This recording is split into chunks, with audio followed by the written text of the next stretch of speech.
Well, good morning. Welcome to our latest webinar for the year, looking at evangelism to people of other faiths. It is great to have you with us wherever you happen to be joining us from this morning. Thank you for taking the time to tune in. My name is Gus McCowart, and I'll shortly be handing over to Pete Coe, who is our host for this morning. Now, Pete is the pastor of West Evangelical Church, and he's also planting Bankstown City Church. And Pete is joined this morning by Ray Galea from MBM Rooty Hill and Dan King from Monash University. Now, Ray Galea, he's been the senior minister at MBM Rooty Hill for over 25 years alongside his wife Sandy, and they have seen God grow a multi-ethnic, vibrant church reaching out to Sydney's western suburbs, which is fantastic. We're also joined by Dan King. Now, Dan has been sharing the gospel with international students at Monash University with the Australian Fellowship of Evangelical Students, or AFES, since 2006. Now, before I hand you over to Pete this morning, I've just got a couple of housekeeping matters for you as we kick off. Now, first of all, this morning's webinar is interactive. And so what that means is it gives you the chance to ask your questions to the panel. We want you to be able to, get the most out of this morning. So use that panel, which is on the right-hand side, to send through your questions, and they'll get passed onto the panel, and they will be able to address those through the morning. The second thing is just to also thank our sponsors for this morning, which is EA Insurance. They sponsor all of our Planter Sessions webinars. And so we're really thankful for their partnership with us in pulling off these webinars. If you've got any insurance needs that for your church or church plant, make sure you jump onto the EA Insurance website just after the webinar has finished. Well, that is it from me for this morning. Once again, thank you for joining us, and we hope that you do enjoy the session. What I'm going to do now, I'm going to bring Pete online. He'll introduce you some further, a bit more to Dan and to Ray. And don't forget, if you've got questions through the webinar, you can ask those using the questions panel on the right-hand side, as you can see on the display there. So let me bring Pete online. I'll see if I can get Pete on. He's coming on board now. Pete, thanks for this morning. Looking forward to hearing from you guys. I'll bring on Dan and Ray as well. Guys, thanks again for your time this morning, and I'll be in touch just at the end of the webinar to let people know about our upcoming webinars from there. Thanks very much, guys. Okay, off we go. Look, everyone, welcome to this webinar. It's a great privilege to be able to host guys that I've come to know, brothers in ministry, Ray and Dan. Just by way of introduction about the topic, I feel like there's two sorts of Australia happening at the moment. There's the Australia that you hear about that is post-Christian and increasingly secular, and then there's the Australia that was never Christian. And that's particularly the Australia that is now welcomed, and has for decades, welcomed people from all around the world.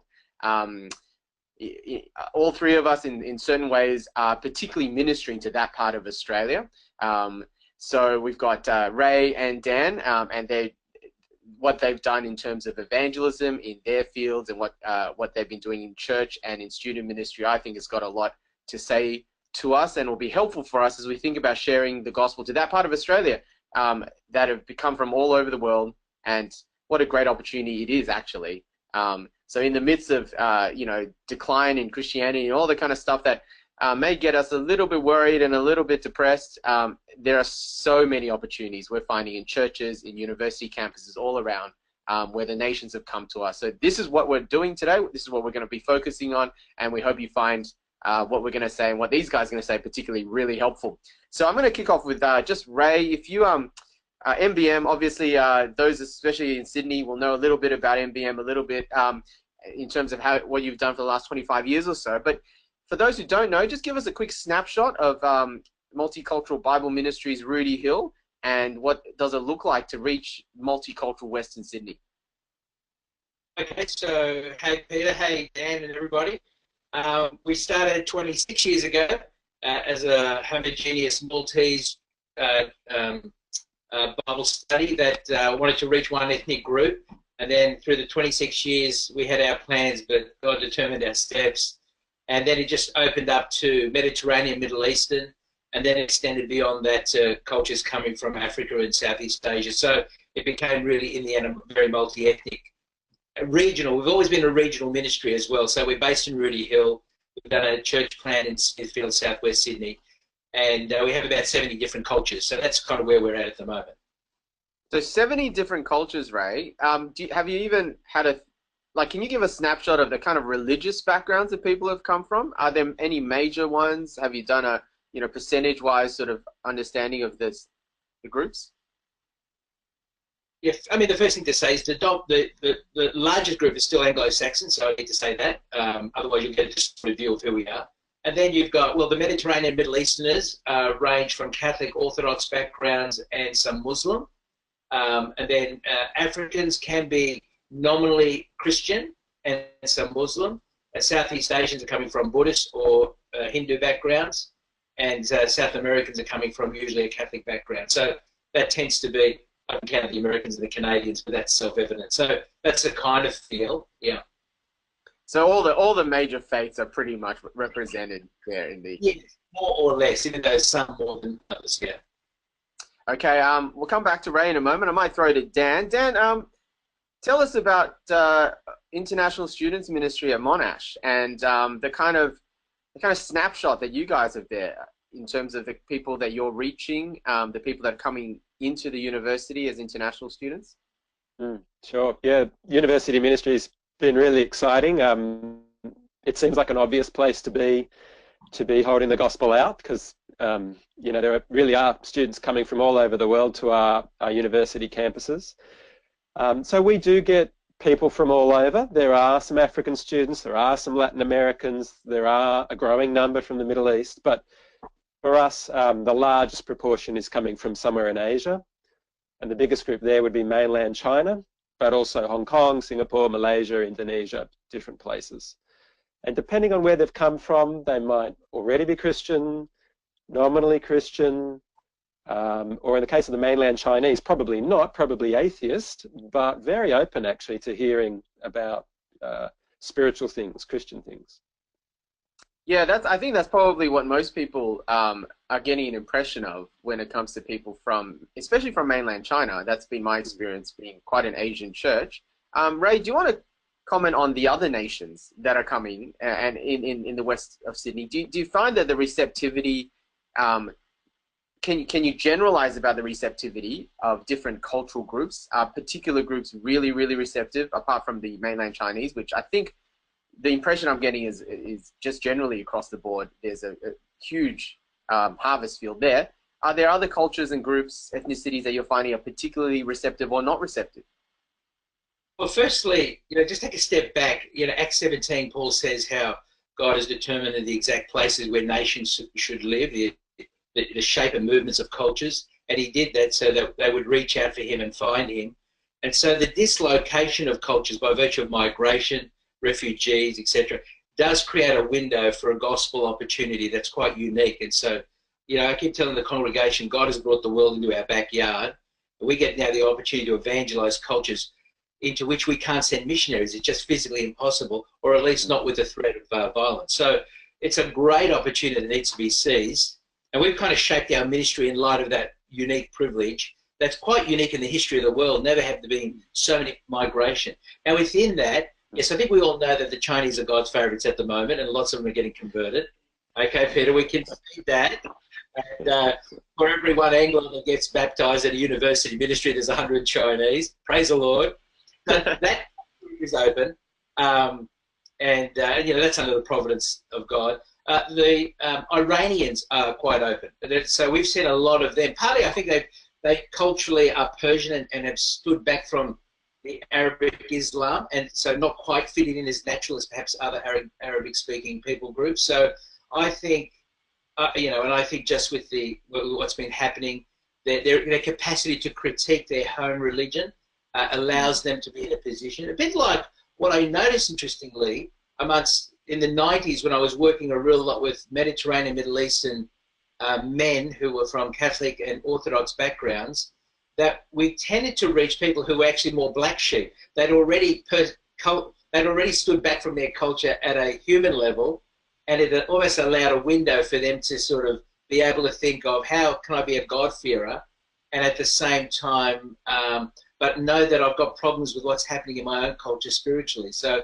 a real alternative that, you know, is the gospel in the end is attractive. So Iranians, obviously the Chinese, but I find Filipinos very up. Look, to be honest, I find people more open than we think, you know, and yeah. You know, they're so good for Australia because secular Australia, postmodern secular Australia, is moving in an unhealthy direction, and God in His providence is qualifying that with this migration that's bringing A, spirituality on the agenda again, and B, cultures that actually see. The easiest person to have a conversation about Jesus with, I think, is a Muslim. They might be one of the harder groups to actually lead to Christ, but they're the easiest to start a conversation with, because spirituality is not a, it's not persona non grata. You can actually engage in a conversation.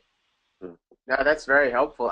Ray, if I could just get you to give us a little snapshot of the pathway, as a in a church context, you're thinking not just about the one-on-one evangelism that your congregation's doing, but you're thinking about the corporate meetings, the worship services, and so how do you shape some of those things and the integration of that in terms of like a pathway? A non-Christian comes from another country and comes to your church or is invited. How do you guys see the journey from them not knowing anything about Jesus, perhaps having some interest in spirituality, to coming to faith, and not just in the sort of one-on-one level, but also in the corporate level?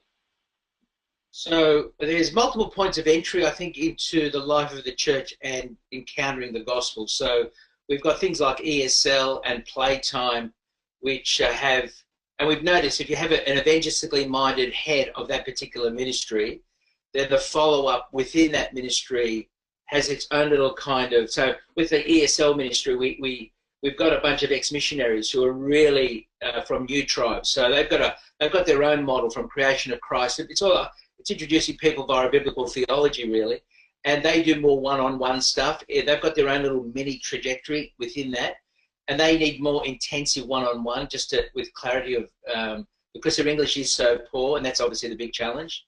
And we want, as much as possible, for people to hear the Word of God in their mother tongue, just to make sure communication is maximised. So in our services, we have translation booths. There's 3 translation booths. We have an Arabic-speaking service for those who find it jump too big and it's more outreach-oriented. We'll have Mandarin Bible studies. So there'll be different kinds of mother tongue-based evangelistic studies that flow from that. But our main pathway that we're wanting most people to be a part of is, it partly connects with the membership, what we call membership, our integration process. So we walk someone from the way they come through the door to sitting down, to going to special morning tea, to our newish lunches, but we're heading them in the direction of what we call explaining Christianity, which is a version of Christianity Explained. So we really haven't moved from that. It's a 4-week course. It's focusing on Jesus from Mark's Gospel. Can't reinvent the wheel. It's been to us such a fruitful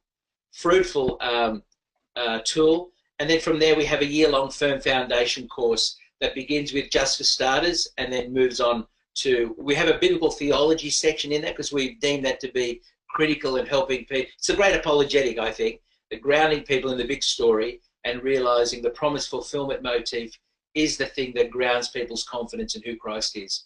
And then we pick up on topical issues along the way. So that's essentially the pathway. Yeah, that's helpful. I'll come back to you in a moment and ask you about preaching, actually, as a preacher. But just throw to Dan for a moment. What are the funnels and pathways for your ministry to internationals? Yeah, look, when the average international student arrives in Australia and lobs into the university campus, to be honest, it's not that hard to connect with them and to invite them along to something, because they're looking for new networks. They're away from family and friends, and this is a bit of an oversimplification, but it feels like if you put on a free dinner, people will come. Yeah. And so it's not super hard. We do ESL and some conversation corners and things because that's what people are looking for, and we do social. So I'm in Melbourne, so we'll go see the penguins at Phillip Island, or we might have a trip out to the Great Ocean Road or something. But it doesn't feel like you need too much floss around the edges. To a large degree, I feel like you can say, we're a Christian club, you may or may not be Christian, but this is who we are, and we run Bible study every Friday night, and you're welcome to come along and have dinner and practice your English while you're here, and they come. So I don't think we've had to be super creative about pathways in. They're already looking for connection. Yeah. Right. Okay. I might go from there to ask you both about the teaching ministries you do. You both preach as well as teach in other forums, but particularly from a preaching standpoint, as you think about the nations and people from all sorts of different faith backgrounds, what kind of things that you keep in mind when you teach the Bible, from the obvious to the not so obvious? Dan, why don't you start with what you do in your public meetings? Sure. Yeah, so the way we run our meetings, which is on a Friday night, we're not a church, obviously, we're a parachurch, you know, kind of evangelistic organisation on the campus there, but we meet on a Friday night, and the way we're doing it at the moment is we have about a 1 hour Bible study on a passage in small groups first, and then I preach on the same passage following up afterwards. So they're kind of getting hit twice with the same passage. The hope is that in the small groups, we're explaining the vocabulary and doing a lot of the exegetical work, so that when I get up to speak, there's a bit of freedom for me to not have to go through again all those tricky words. Across and some of those groups are like there might be a Mandarin group, but most of them are in English, partly because we don't have lots of languages and partly because the students actually want to practice their English. But where we can, they're, you know, bilingual Bible or their heart language. I preach in English, of course, but I'm aiming to be clear. So I slow my speech down. I try and watch my vocabulary. When I'm doing illustrations, I don't immediately reach for AFL or cricket, because that may not be understandable. So I'm trying to look for illustrations that are cross-cultural as much as they can be. I know not everybody loves PowerPoint and things, but I'm a visual person, and I think it can just be another, if it's done okay, it can be another way just to reinforce what you're saying. So I have clear points on the screen, make it very clear how we're stepping through the passage or stepping through the structure of the talk. If there's key sentences or words that I'm explaining or I want them to remember, it's always up on the screen. If I'm saying, you know, look at the passage, look at this word that's repeated multiple times, I'll have the passage up there and highlight it or underline it, just to try and keep, you know, my words plus the screen, their Bible in front of them, as many different ways to try and make it clear. And this might not work for every preacher, but I work pretty much from a full text when I preach, and so I put that up on our Facebook group on the afternoon before our meeting, and encourage those whose English may not be so strong that if they would like to actually follow along the same text that I'm speaking from as I do it, then they have access to that. And some students like that, some don't. But I'm just trying to think of as many creative ways as I can to make it clear, so that, you know, the gospel and whatever else we're teaching is coming across as best as it can. Great. Okay. Ray, as you think about preaching, what kind of things do you keep in mind? What Dan said, clarity. We've got an explicit value that says if they don't understand, it's our fault. That is the preacher's fault. So everyone who's speaking at any level up the front has to absorb that value. So in-house, it's 1 Corinthians 14, no edification without intelligence, with comprehension. You can't understand, you can't be edified, whether you're an outsider or an insider. So my goal in preaching is to speak to the saints, firstly, with an eye to the outsider. And the outsider might be visiting for a long time or might have just turned up on the day. But the beauty about focusing on the outsider is I discover you're actually much clearer and helpful for the insider as well. It's one of those kind of incidental implications. So, but particularly with people whose first language is in English, I mean, we've got Bibles in other languages when you come in, so they can reach out for one of them. I mentioned the translation booths. And so our signs when you come in, we've got lots of welcome, the word welcome in lots of different languages. And most of them are spelled correctly, but we've discovered not all of them. It's a problem when you Google the word welcome, you actually get necessarily the word that's most apt for culture, including Maltese, by the way, but that's another story.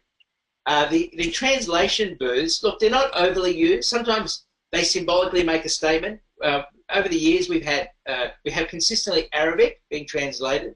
what we found is simple English, because unlike Dan, I go too fast, and I can't slow up too much. If I'm making it an easy English service, it will kill the mainstream congregation.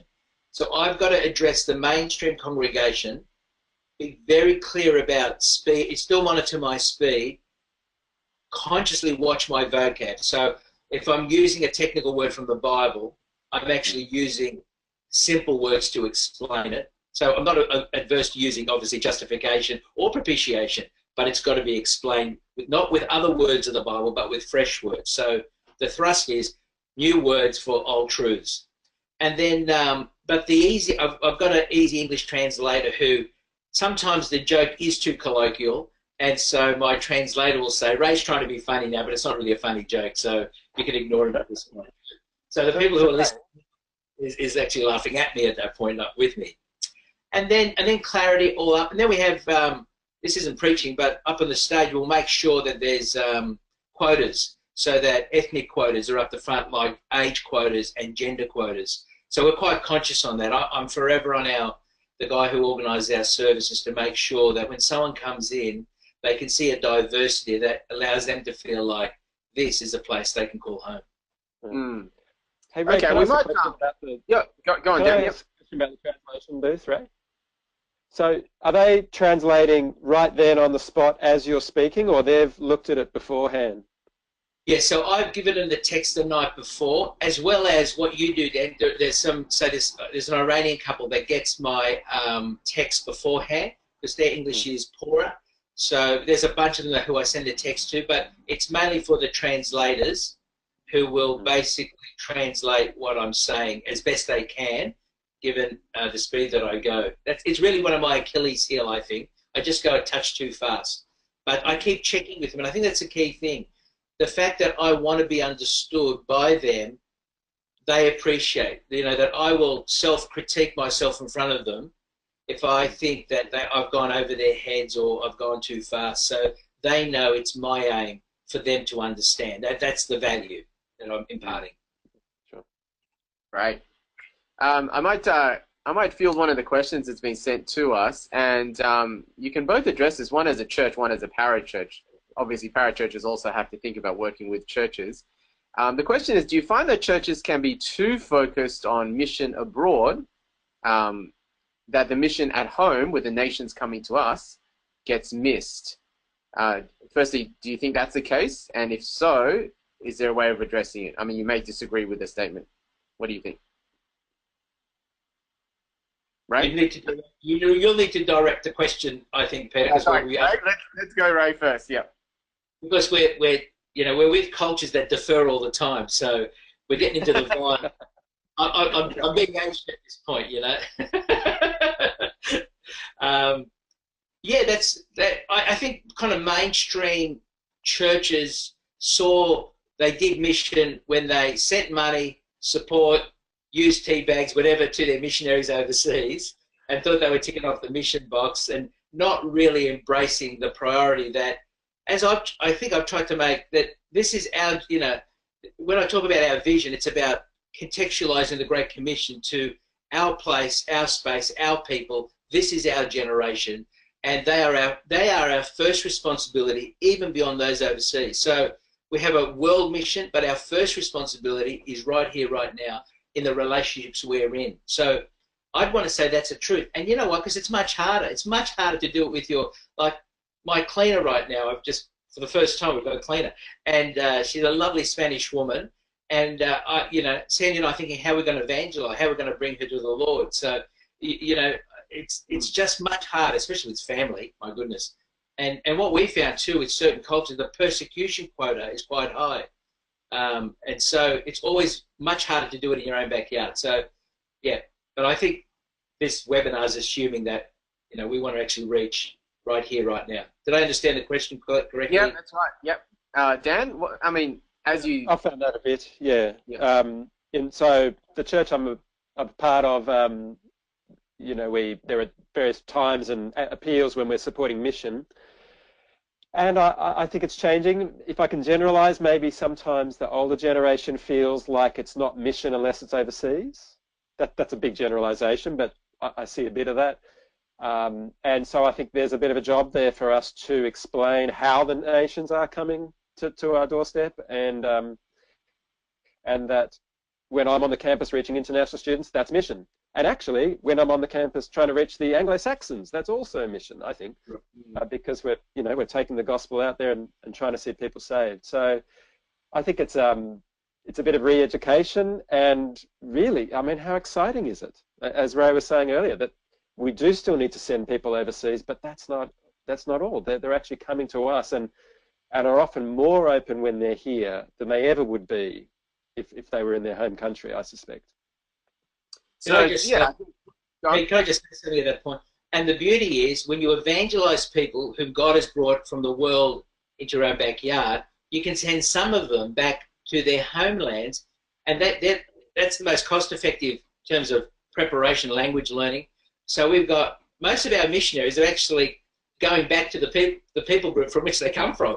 So we've got about 6 of them, and so that makes the most sense. Plus, it doesn't make one at the exclusion of the other. Even though I think our first priority is local mission, we can't obviously forget the broader all nations commitment, but the two can actually unite at certain key times, and one of them is creating a culture where, have you thought about going back to your homeland or your parents' homeland so you can tell them the good news?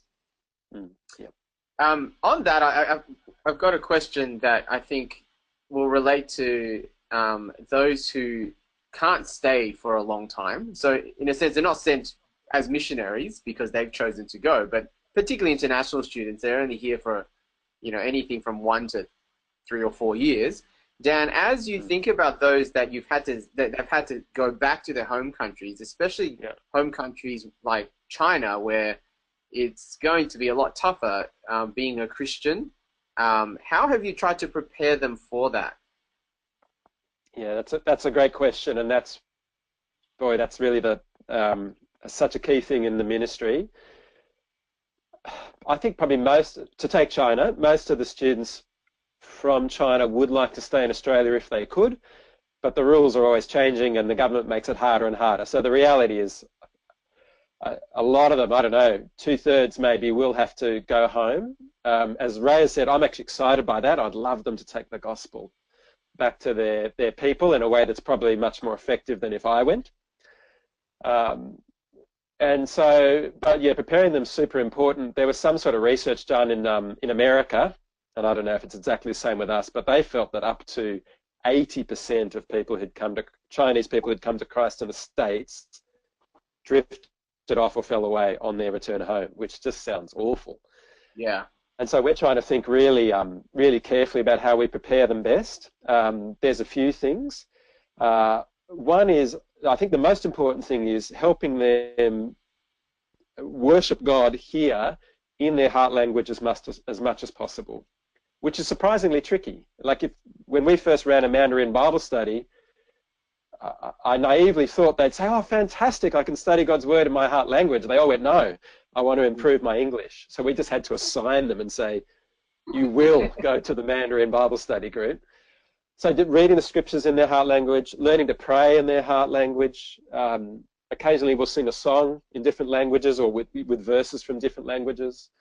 Them listening to podcasts of preachers in their heart language, because the more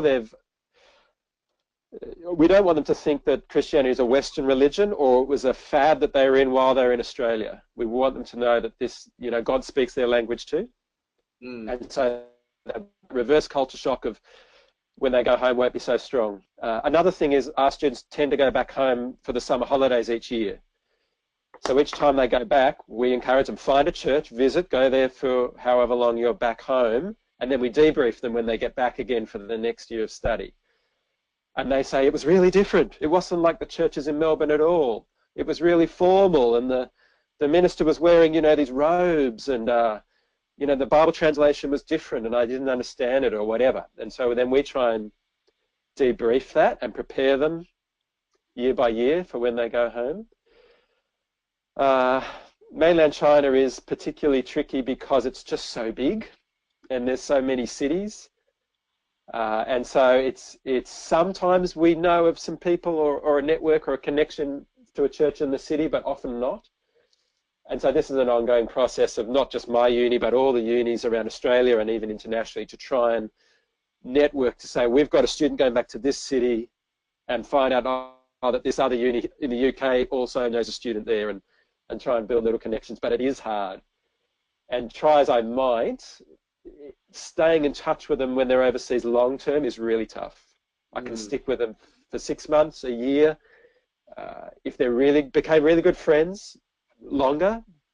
But at some point, you know, getting them connected to that local church and then trusting that God will sovereignly take care of them, it has to be the case. I can't keep, you know, ministering at a distance.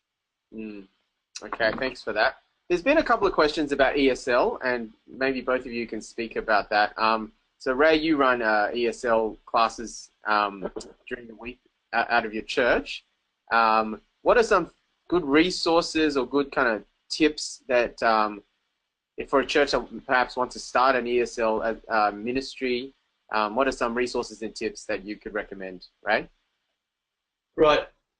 That's the bit. I mean, to me, the most important thing is having a mission-minded person who's running it. So when we've not had that, they just become ends in themselves, where the person just learns English and not much happens, or whether it's a playgroup or whatever. So better not to run it until you have that right person, and persons in terms of a team. So really, once that happens, the rest will follow. So in terms of actual resources, I mean, the Sydney Diocese has a teaching resource with ESL, so they can connect with, you know, just give me a call and I'll make the connections with them. Ray at mbm.org.au, and I'll direct them to some of our people in the resources. So the actual details of that I'm not strong on. You know, I leave. That's its own unique ministry. You need to be very patient. You need to be prepared to work slowly over a long haul, and you need to see it not just as a class, but the great work our guys do. I'm so proud of them. They really do life together outside of those classes. And that's where you get the maximum follow-up.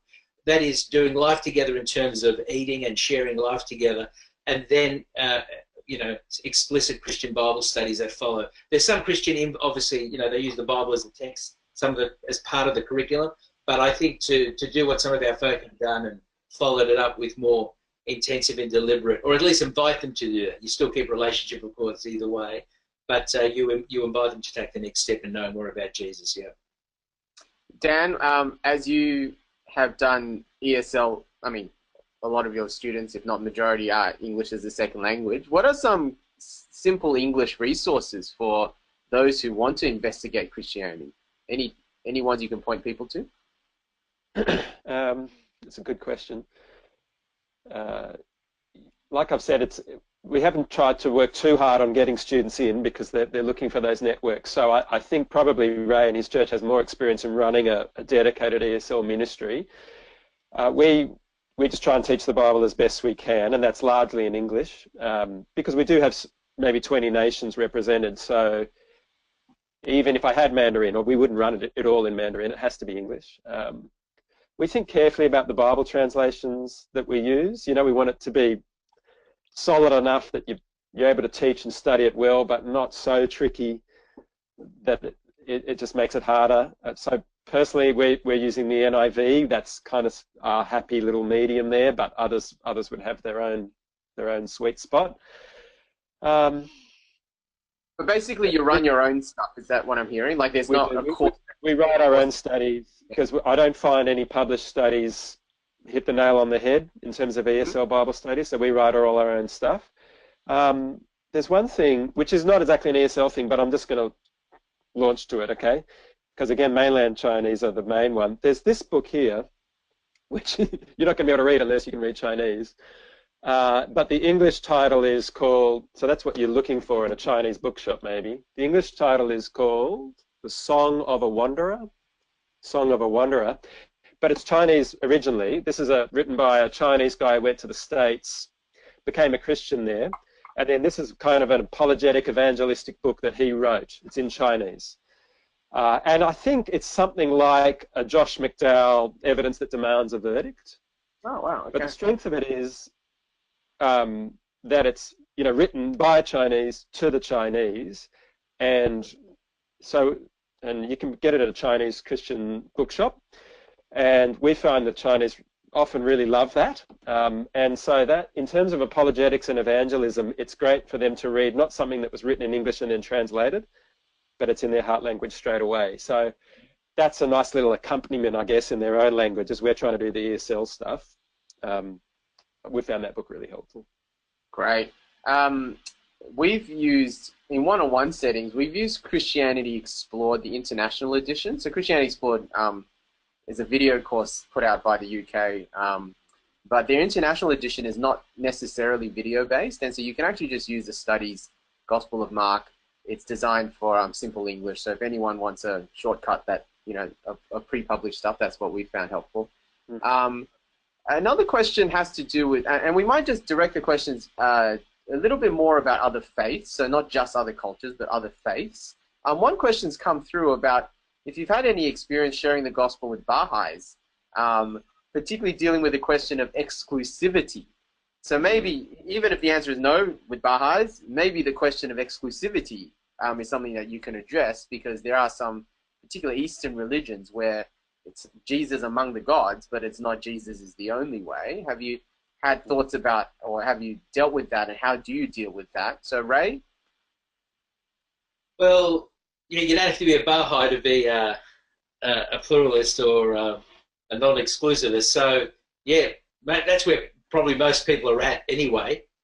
There's some religions that sort of codify that, and, you know, modern Western thinking, you know, has turned tolerance into, all roads lead to Rome. It's been like that for a long time. So, you know, the way you deal with it is opening the scriptures. So I just can't underestimate, like, it's not rocket science in one way. We had an initiative at term 1 where I said, I want everyone to have 9 words come out of your mouth. And it's this: would you like to read the Bible with me? Not that slowly, of course. And it was amazing how, you know, I said, get out of God's way and let him do his own work, and let him say the hard things. So, you know, you can say John 14:6, but it's much better if Jesus says it. You know, I'm the way, the truth, and the life. No one comes to the Father except through me. And, you know, because you're introducing personal categories of a God who is one. And then all of a sudden now you're thinking, whenever I'm speaking about this, I actually spoke on idolatry last Sunday. And I said, isn't it interesting that the way God wants to be related to is actually the way you want it to be related to, on your terms. And he wants to be related to on his terms.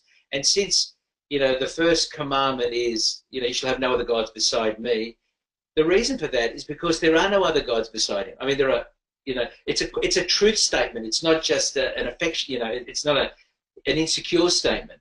And so trying to ground God's revelation, God, you know, the rationale for an exclusivism, that God is one, and that there is one way to God, and Jesus is God's one way. And then, you know, I keep wanting to flip it and say, you think about John 14:6 for a moment.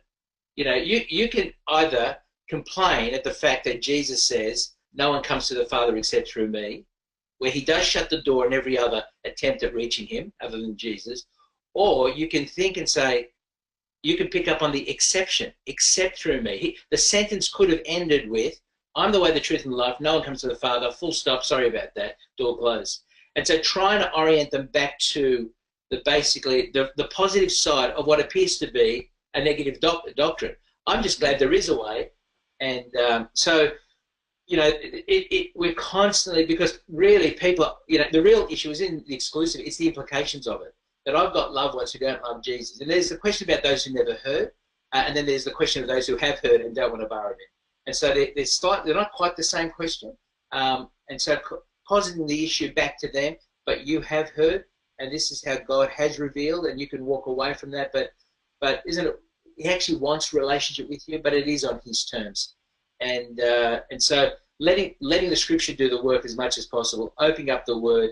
Let them encounter the hard statements of Jesus, and then trying to find them appreciating the wonder of the fact that he's a God who wants relationship, because unlike many faiths, he's a personal God. Sorry, that was a little bit of some. Yeah. That's great, right? Thank you. Dan, do you have anything to add on? I think Ray's answer was excellent.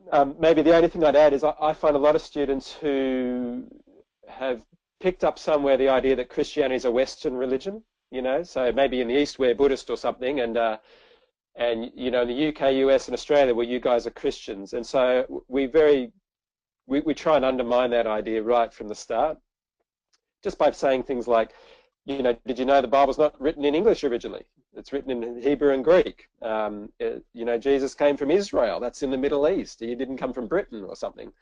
And just because I think they have that idea that maybe you Westerners have Jesus and we've got Buddha, and that's where the pluralism comes in. I suspect it is because they're worried about family members and where everyone stands if Jesus really is the only way.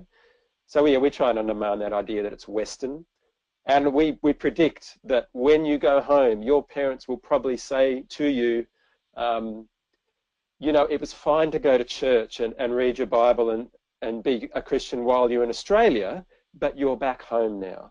So leave that aside. That was a phase, and come back to the old ways now, the way we do things here. We predict that will happen, and we try and prepare them for it on their return.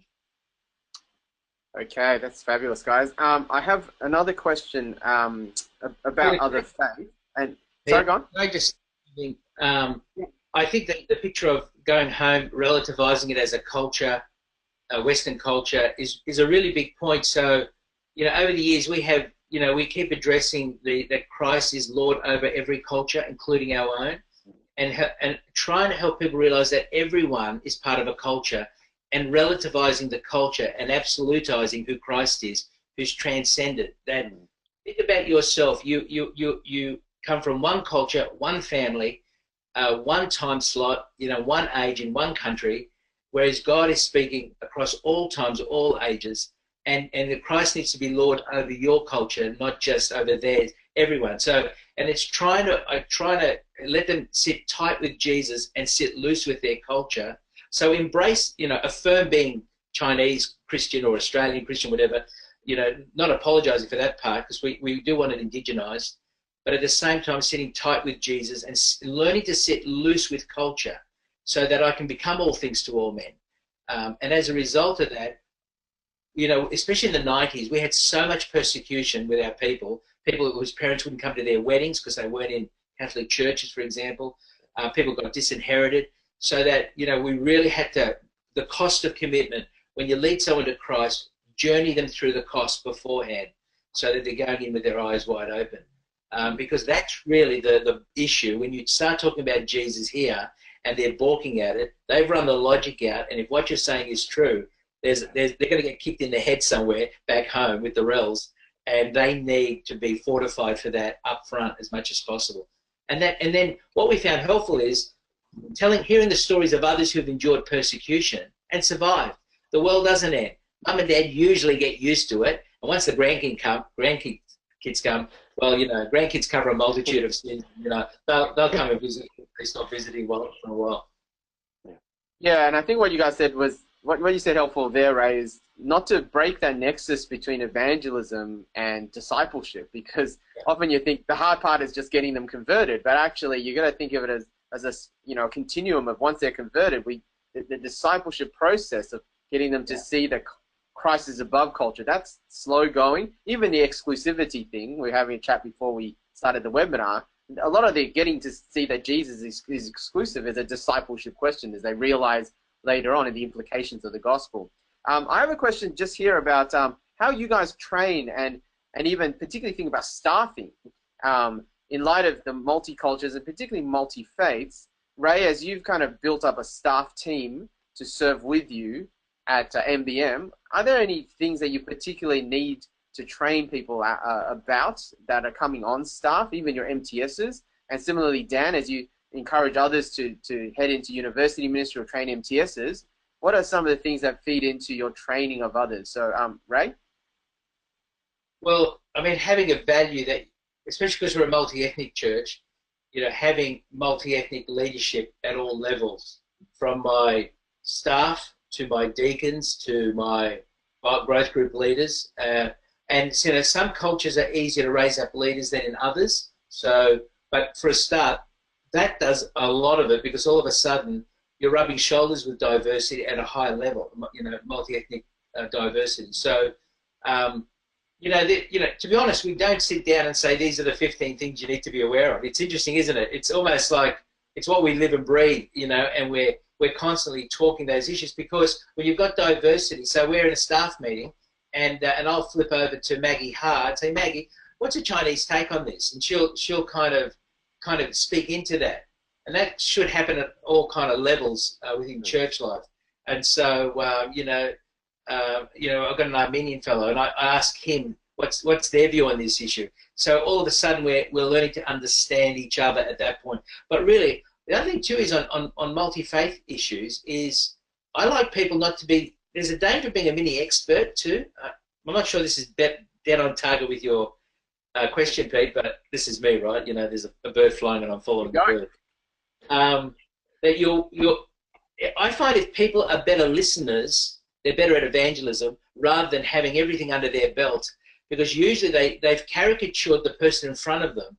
And I saw this. I was speaking at another church, and we were in the lunchroom, and the guy in front of us, who I thought was part of the church I was speaking at in this weekend away, but he wasn't. He was actually doing some caretaking work, but he just happened to be sharing in the meal. And there was a woman next to me who heard I'd written the book on Catholicism. She's from a Catholic background, and then we start talking to him, and we start to evangelize him.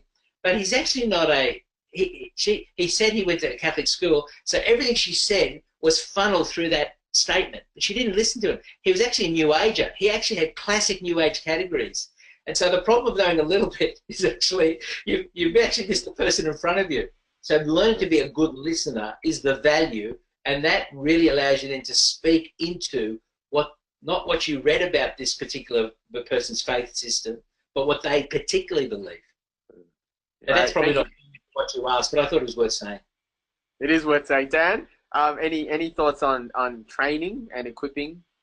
Yeah, I don't think I'm the expert. Despite having done this for more than 10 years, I don't think I'm the expert at reaching people of other cultures. God is gracious, and I'm just learning by trial and error along the way. Years and years ago, when I was starting, we had a lot of students from mainland China, and they were all not Christian. And so in the early days, I remember just praying, God, please just give us one Chinese Christian, because they'll be that little bit closer and have the language and be able to explain the gospel better than I could. Or, just break down some key concepts or ideas. And then, God was gracious. He answered those prayers. And so it was first just looking for any Christian student from that culture or close to that culture. And then later on, looking for, mature students or grads. It's a university ministry, but because we run on a Friday night, I sometimes try to hold on to our grads for a year or two and say, come back, because often that's really when they're hitting their stride in terms of maturity and skills. Then later on, we've got an apprentice at the moment who is from mainland China, and we've got another staffer just started with us only a few months ago from Malaysia, but he's fluent in Mandarin. So I think I'm looking for people who can do the job better than I can. And in terms of training, I think we're a bit similar to Ray in this. There's not the 15 magical points you need to know. It's just get your hands dirty and give it a crack. And when you make a cultural faux pas and the student disappears or don't want to talk to you, learn from that and just kind of learn on the job. I've also found it helpful for myself and my staff to get particularly return missos. If I hear there's a misso nearby in Melbourne who's been in Japan for 8 years, I'll invite them to come and talk to our staff team to get some of that expert input, because I'm like the GP. I'm trying to do something generally to all these different groups, but if there's a specialist nearby, I'd love to get some input from them. Just on that, Dan, that's excellent. That last point, I really battle to understand Islander culture. They're collectivists. They come in large groups, and they'll generally leave in large groups. You ask one, how many people go to your church, say the Samoan church down the road, and they'll say 32 families. So, already, we're in different categories, right? who tells the size of a church in terms of families. Yeah, we've got about 32 families, but that shows you, and all the issues. So this particular woman, who was really thoughtful about her, she really loved the Samoan culture. She ended up leaving us to go back and help and serve them, and especially in their financial areas. And we got her back, and for over we had a number of formal training sessions to help us understand Islander worldview, because it was really different and we were probably struggling. And that was very helpful for us. So thank you, Dan. Bringing in people who know the culture, but who can actually reflect on it. It's funny, you actually need someone who can stand back. And sometimes just getting your average person from the culture is no good, because everything, they're intuitive about it. They can't actually communicate and objectify principles that mark that culture out. So finding the right people, really, especially the people groups you're working with, is critical. See, for me, when I work with Mediterraneans, that was me. I could do it instinctively, but I had to learn how to communicate that to those who weren't in ways that helped them understand. Actually, and what happens is cultures. It's like accents or bad breath. You can't tell your own accent. You can't tell when you've got bad breath. So you actually need others to reflect. So it's a communal learning, and so when we've done a series on Christ and culture, we're constantly trying to teach people to understand that learning the Bible in community with different cultures is actually the most healthiest way, because what you think is a given isn't in another culture. Now, it still might be right, but it forces you to go back and think, is this a biblical truth, or is this actually a truth I've inherited from my evangelical Anglo culture?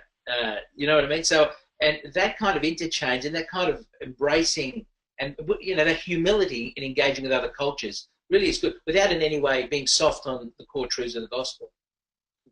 Okay, thanks guys. We only have a couple of minutes left before I throw back to Gus. So maybe just one final question, and that's for those who are maybe church planters or wanting to church plant, or just in smaller churches where they're fairly under-resourced but want to evangelize to other cultures.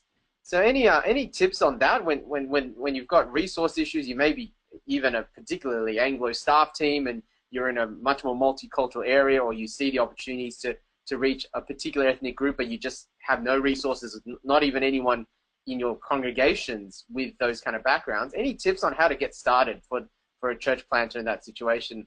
Dan, I might get you to kick us off. The thing that popped straight to my mind was love. I think love covers over a multitude of sins and a multitude of cultural stuff-ups.